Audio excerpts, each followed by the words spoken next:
আপু প্লিজ এরপর একটা বিষয় নিয়ে আলোচনা করবেন। একজন 36 বছরের ডিভোর্সি মহিলার যদি উত্তেজনা ওঠে, তাহলে সহবাস করা ছাড়া প্রকৃত উপায়ে কিভাবে থামানো যায়? প্লিজ একটা ভিডিও বানাবেন। বোনটি অবশ্য এখানে তার পরিচয় দিয়েছেন, বাট পরিচয়টি আমি গোপন রাখলাম। বিষয়টি এমন যে একজন বিধবা, তার বয়স 36 বছর, মানে এই বয়সে যদি কেউ বিধবা হয়, তো সেক্ষেত্রে তার যদি সেক্স উত্তেজনা থাকে, তাহলে সেক্স উত্তেজনা প্রাকৃতিক উপায়ে কিভাবে তিনি কন্ট্রোলে রাখবেন। দেশের এবং প্রবাসের ভাই বোনদের প্রতি সালাম।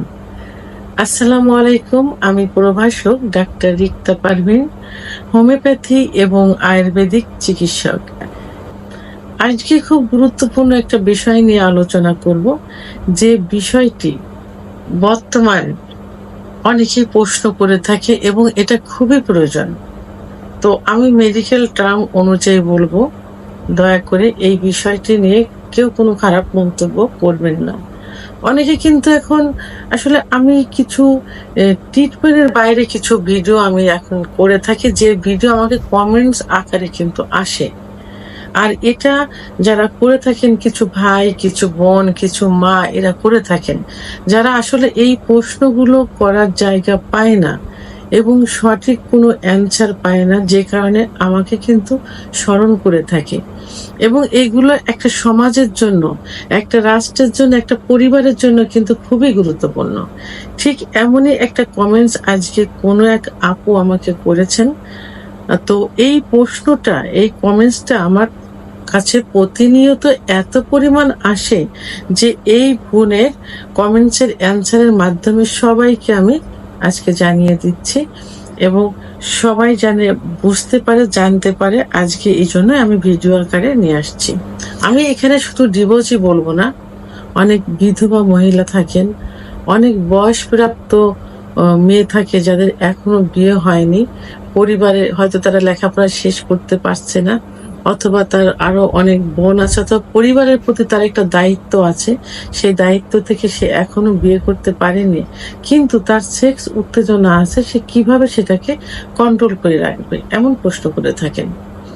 তো আমি প্রথমেই ডিভোর্সি এবং বিধবা এবং যারা বয়স্ক মহিলা আছে তাদের উদ্দেশ্যে প্রথমেই বলবো, আপনাদের যদি সুযোগ থাকে তাহলে আপনারা অবশ্যই বিয়ে করে ফেলবেন। ইসলামে কিন্তু এটা নিষেধ নেই যে বিধবারা বিয়ে করতে পারবে না, ডিভোর্সিরা বিয়ে করতে পারবে না। তো সেহেতু আপনারা বিয়ে করে ফেলবেন। আবার অনেকে দেখা যায় যে যেসব ডিভোর্সি বিধবা মেয়েরা থাকে, তাদের সন্তান থাকে, সন্তান বড় থাকে, সে কারণে তারা বিয়ে করতে পারেন না এবং কিছু দায়িত্ব থাকে, সে দায়িত্ব থেকে বিয়ে করতে পারেন না। তো তাদের জন্য প্রথমেই বলবো যে আপনারা যদি মুসলমান হয়ে থাকেন, তো সেক্ষেত্রে অবশ্যই আপনাদের 5 ওয়াক্ত নামাজ পড়তে হবে এবং নিয়মিত রোজা রাখতে হবে।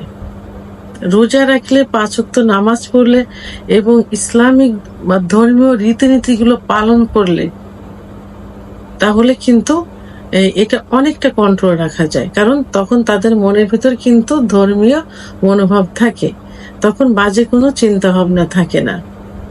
এবং রাত্রে সাধারণত এই মনের ভিতরে এই টেনশনগুলো থাকে, তখন কি করতে হবে? অবশ্যই তাহাজ্জুদের নামাজ পড়তে হবে। তাহাজ্জুদের নামাজ পড়ে আল্লাহর কাছে কান্নাকাটি করলে এবং ধর্মীয় মনোভাব যদি তখন মনের ভিতর থাকে, তাহলে কিন্তু সেক্সুয়াল উত্তেজনা তাদের ভিতরে আসবে না। এরপরে এবং যারা অন্য ধর্মের থাকে, তাদের অবশ্যই তাদের নিজস্ব ধর্মীয় রীতিনীতিগুলো পালন করতে হবে। যখনই ধর্মীয় রীতিনীতিগুলো পালন করতে যাবেন, তখনই কিন্তু পাক পবিত্রতার একটা বিষয় চলে আসে। আর পাক পবিত্রতা থাকলে কিন্তু এই সেক্সুয়াল উত্তেজনা থেকে অনেকটা দূরে থাকা যায়, কন্ট্রোল রাখা যায়। এবং আরেকটা যে বিষয়টি বলবো সেটা হলো, অবশ্যই পোশাকের প্রতি তাদের দৃষ্টি আকর্ষণ করতে হবে। এমন কোনো পোশাক পরা যাবে না যে পোশাকগুলো পরলে নিজের ভিতরে একটু সেক্সি সেক্সি মনোভাব আসে। তাদের অবশ্যই পর্দায় থাকতে হবে বাইরে যখন যাবেন বোরখা ব্যবহার করতে হবে, বেশি রঙিন বোরখা পরা যাবে না। আবার বোরখা না পরলে যে কাপড় চোপড়গুলো পরতে হবে, তাদের এমনভাবে কাপড় পরতে হবে যে তাদের বডি স্ট্রাকচার যেন বোঝা না যায় এবং তাদের নিজের ভিতরে একটা ফিলিং যাতে না আসে, এজন্য পোশাকের দিকে খেয়াল রাখতে হবে।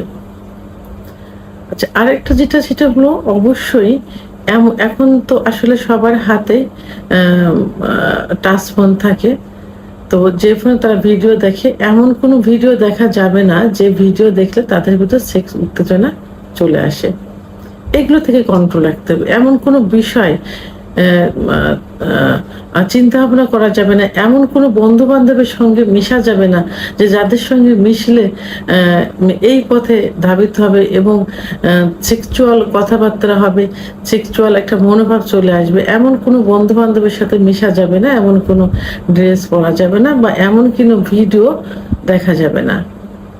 সবসময় যদি সন্তান থাকে, সন্তানদের সঙ্গে সময় দিতে হবে। ব্যবসা বাণিজ্য থাকলে, তারা যদি কোনো কর্মে থাকে, সেই কর্মের সঙ্গে জড়িত থাকতে হবে, সেই কর্মকে নিয়ে ব্যস্ত থাকতে হবে। সংসারে সময় দিতে হবে, পরিবারের সময় দিতে হবে।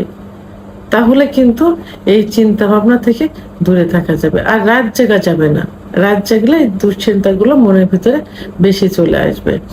আরেকটা যে বিষয়টা, আমি এখন এইটা ন্যাচারাল ভাবে কিছু মানে খাবার কন্ট্রোল এবং খাবার মাধ্যমে এগুলো যে কন্ট্রোল করা যায় সেটা বলবো। আপনারা অতিরিক্ত, অর্থাৎ আপনি ডিম খাবেন, দিনের একটা ডিম খাবেন, প্রোটিনের প্রয়োজন আছে, আমিষের প্রয়োজন আছে, মাছ খাবেন সীমিত পরিমাণ, যেটা শরীরের জন্য উপকারী।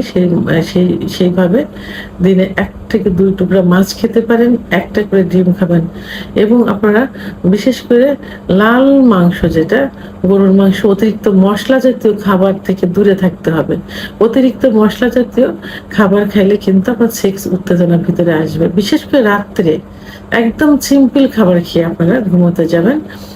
বিশেষ করে একটু সবজি বেশি খেতে হবে, এবং সিম্পল যে খাবারগুলো আছে সেই খাবার। অনেকে একটা অভ্যাস থাকে যে তারা বাদাম, কাজু বাদাম, মধু, ঘি, অর্গানিক নারকেল, এইগুলো কিন্তু আমরা সেক্স উত্তেজনা বাড়ানোর জন্য খেতে বলি। তো এই খাবারগুলো যেটা শরীরের জন্য না হলেই হয় না, এই খাবারগুলো থেকে অতিরিক্ত থেকে আপনারা দূরে থাকবেন। অতিরিক্ত মশলা, মাছ, মাংস থেকে দূরে থাকবেন। এবং দুধ শরীরের জন্য তো উপকারী, পুষ্টির জন্য উপকারী। আপনার যতটুক দুধ ততটুক পানি, এবং দিনে আপনার যতটুক প্রয়োজন হয়, অর্থাৎ আপনারা 250 গ্রাম দুধ খেতে পারেন, এবং 250 গ্রাম কিন্তু পানি দেবেন এর ভিতরে। ঠিক আছে, দিনে খাবেন, রাত্রে এগুলো খাবেন না। রাত্রে একদম সিম্পল খাবার খেয়ে ঘুমোতে যাবেন এবং আর্লি ঘুমানোর চেষ্টা করবেন। আর সর্বোপরি যাদের অতিরিক্ত সেক্স থাকে, যারা আসলে একদম কন্ট্রোল করতে পারছেন না, আপনি বিধবা, আপনি ডিভোর্সি, আপনার সংসারের ঝামেলা, আপনি বিয়ে করতে পারছেন না, কিন্তু সেক্স উত্তেজনা কন্ট্রোল করতে পারছেন না, আপনারা মাঝে মাঝে কালো মেঘ নাম শুনেছেন? কালো মেঘ গাছ আছে, সেই কালো মেঘ গাছের পাতা আছে, ওই পাতা 3-4টা, এবং দেখবেন যে নিম গাছ আছে, নিম গাছের যে ছাল থাকে, এই ছাল 2-1 টুকরা মাঝে মাঝে সপ্তাহে 2-1 দিন সকালে খালি পেটে একটু রস করে খেয়ে দিবেন। অবশ্যই খালি পেটে খেতে হবে। তো এটা রেগুলার খাবার দরকার নেই, মাঝে মাঝে খেয়ে দিবেন। তো এইভাবে কিছু যদি মাঝে মাঝে খেতে থাকেন, আর যে নিয়মগুলো বললাম এই নিয়মগুলো ফলো করেন, তাহলে অবশ্যই আপনি সেক্স উত্তেজনা থেকে নিজেকে কন্ট্রোল করতে পারবেন। সর্বোপরি আমি বলবো যে আপনারা নিজেরা নিজেকে প্রথমে কন্ট্রোল করবেন এবং ধর্মীয় অনুশাসনগুলো মেনে চলবেন, তাহলে এর থেকে বেরিয়ে আসা সম্ভব হবে। ভিডিওটি সম্পর্কে যদি কোনো মতামত থেকে থাকে অবশ্যই কমেন্টসের মাধ্যমে জানাবেন। আর ভিডিওটি ভালো লাগলে লাইক, কমেন্ট, সাবস্ক্রাইব করে আমার সঙ্গে থাকুন। আল্লাহ হাফেজ।